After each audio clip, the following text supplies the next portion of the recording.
Le FBI est à la porte. Un adolescent de 16 ans se réveille. Dans sa chambre, plusieurs ordinateurs, des câbles partout, des livres de programmation. Sur son écran, encore ouvert, l'accès au serveur du Pentagone. Jonathan James vient de devenir le plus jeune cybercriminel condamné de l'histoire américaine. Mais cette arrestation n'était que le début. Abonnez-vous pour ne rien rater. À la surface de la Station spatiale internationale, la température atteint 120 degrés Celsius. Le système de contrôle climatique maintient l'intérieur habitable. S'il échoue, les astronautes meurent. Un hacker vient d'accéder à ce logiciel, pas un espion étranger, un adolescent de 15 ans dans sa chambre. Il a piraté 13 ordinateurs de la NASA. Pour lui, c'est un jeu. Pour le gouvernement, une menace nationale. 1989, banlieue de Floride. Jonathan James a 6 ans. Pendant que les autres enfants jouent dehors, il reste collé à l'ordinateur familial. Son père, programmeur, installe une protection parentale. Jonathan la contourne immédiatement. Adolescent, il dévore les livres sur C et Unix. Il passe des nuits entières à coder. Un jour, il désinstalle Windows du PC familial et installe Linux, sans permission. À 15 ans, Jonathan devient Comrade, l'un des meilleurs hackers de l'époque. Sa philosophie, prouver que les systèmes ne sont pas sécurisés. Ils ne volent rien, ne détruit rien. Parfois même, il envoie des emails polis aux administrateurs. Votre système a des failles. Voici comment les réparer. Été 1999, Jonathan vise la NASA. Il pénètre le Marshall Space Flight Center et accède à 13 ordinateurs. Cette fois, il prend quelque chose. Le logiciel de contrôle climatique de l'ISS, évalué à 1,7 million de dollars. Jonathan dira plus tard: le code était nul, il ne me vaut pas 1,7 million. Je l'étudiais juste pour apprendre le C. NASA découvre l'intrusion, 3 semaines d'arrêt système, 40 000 $ de dégâts. 2 mois plus tard, nouveau défi. Jonathan pirate l'agence de réduction des menaces du Pentagone. Il intercepte 3300 messages et récupère 19 mots de passe d'employés militaires. Pour lui, c'est juste de l'exploration inoffensive.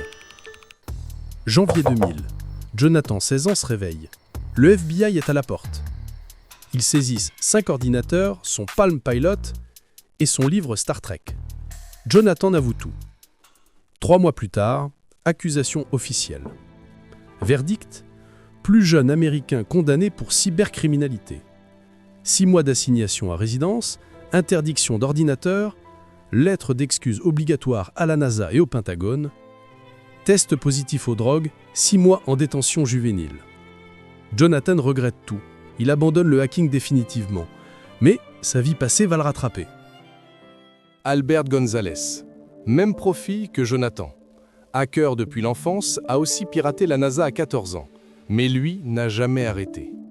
Début 2000, Gonzalez découvre Shadow Crew, marché noir des cartes de crédit volées.